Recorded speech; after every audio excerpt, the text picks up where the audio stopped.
आइए हम उज्जैन के समाचारों के बारे में आपको जानकारी दी। उज्जैन में आत्महत्याएं थम नहीं रही है। रोजाना आत्महत्या के समाचार मिल रहे हैं। आज भी महावीर एवेन्यू में एक युवक ने आत्महत्या की। रात भर चैट करता रहा अपने मोबाइल पर और सुबह आत्महत्या कर ली। ठीक है ना।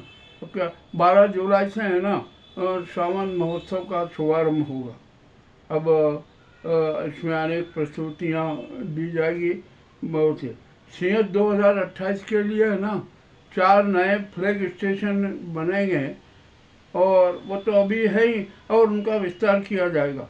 एक उसमें है पिंगलेश्वर है, चिंतामन बस स्टैंड है, चिंतामन रेलवे स्टेशन है, नई खड़ी स्टेशन है तथा विक्रम नगर स्टेशन है। और इन सभी स्टेशनों का मार्ग है ना सीधा सिंहस्थ क्षेत्र से जोड़ दिया जाएगा।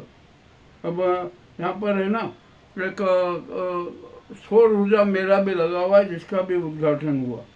जब गीता के बारे में है ना बहुत कुछ बातें कही जाती है, परंतु जो गीता है ना वास्तव में सुकर्मों के तत्वों का बोध कराती है। किंतु हमारे यहाँ तो है ना सुकर्म करने में किसी का विश्वास ही नहीं है। सब अपने अपने स्वार्थ में डूबे रहते हैं। और धर्म के नाम पर भी है ना यहाँ पर अनेक प्रकार की ठगी हो रही है। इतनी ठगी हो रही है कि हद से ज़्यादा। और हमारे शहर में तो है ना जो रावण चरित्रवाद हैं, रावण की जैसी प्रवृत्ति रखते हैं, अहंकारी है ना, सब ने अपने चेहरे पर राम राम राम और महाकाल का मुखोटा लगाए हुए हैं। मामला बड़ा रोचक है। हमें सब पर आज पता है, हम सब पे राज खोलेंगे और मार्ग चौड़ीकरण का मार्ग बिल्कुल प्रशस्त होगा। अब तो व्यापारी भी समझ गए कि मार्ग चौड़ीकरण होना जरूरी है और उसके लिए है ना वे अब स्वेच्छा से ही अपने मकान तोड़ रहे ताकि ज़्यादा नुकसान नहीं हो।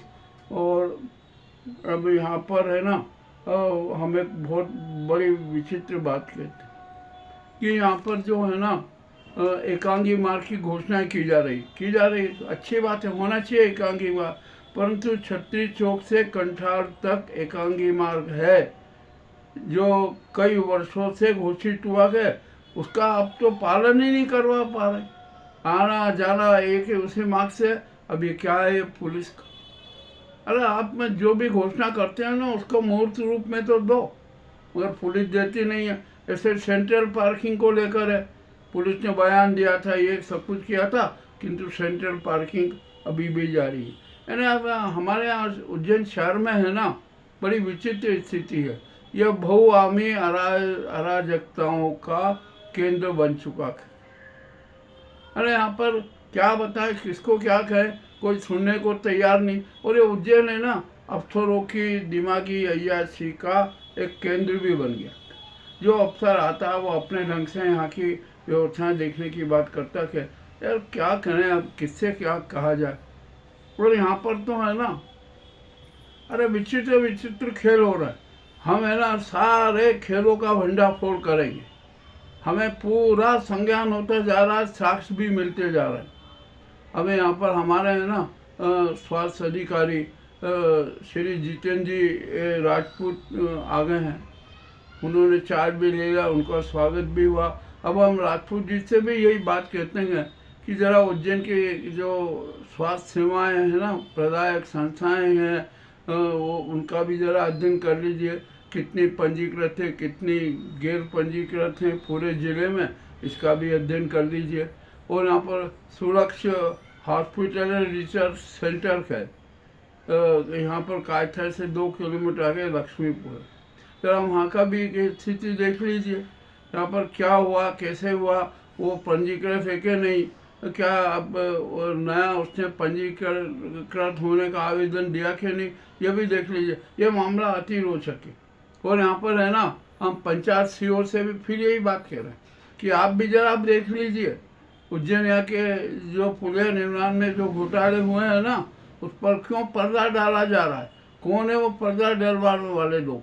मामला अति रोचक है। इसको भी आप सीओ पंचायत को है ना त्वरित सख्ती से कार्रवाई करना चाहिए, देखना चाहिए। अब यहाँ पर उज्जैन की हालत तो बिल्कुल बेकार होती जा रही है।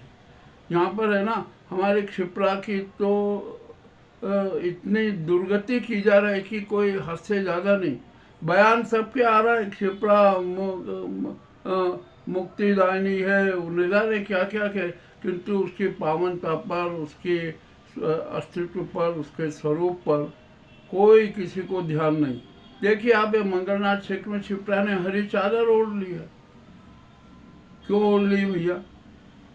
जलकुंभी की चादर। यह जलकुंभी है ना, इस बात का प्रमाण है कि क्षिप्रा में गंभीर रूप से प्रदूषण है। ये भी एक मामला रोचक है। अरे यहाँ किसको क्या कहे, कोई सुनने को। जलवायु प्रदूषण चरम पर है, कदम कदम पर अतिक्रमण है, और यहाँ पर है ना हर आदमी एक दूसरे पर टोपेबाजी करना चाहता है, लूट मचाए हुए। मामला अब बिगड़ा हुआ है। हमारे यहाँ का है ना समाज और संस्कृति दोनों में भयंकर प्रदूषण है। अब यहाँ ऐसी स्थिति सुधारना बहुत कठिन है। और यहाँ पर जो सामाजिक संस्थाएं हैं ना, जो हिंदुत्व और सेवा का दावा करती हैं, वे भी सब नाटकबाजी। अरे हमने तो अभी यहाँ पर एक NGO ऐसा देखा, हमारे सामने आया कि उसने है ना जो एक महान संत में बड़ी प्रतिभा हुई है, उनके नाम से ही धनखोरी चालू कर दी। अरे किस तरीके से चालू कर दी कि इससे ज़्यादा जब पूछा गया ना कि अरे भैया ये आप क्या कर रहे हो, क्यों इतना पाप कर रहे हो? अरे वो कि हमने धन कमाने के लिए लाखों रुपए लगाए हैं, वसूलना तो पड़ेंगे ना, उससे 10 और 20 गुना ये NGO का काम। चले ये भी अब बात दूर हो जाती है। अब यहाँ पर शहर में है ना तांत्रिकों के भी अनेक जाल हैं, और वे किसी प्रकार के नाटक करवाते हैं हद से ज़्यादा।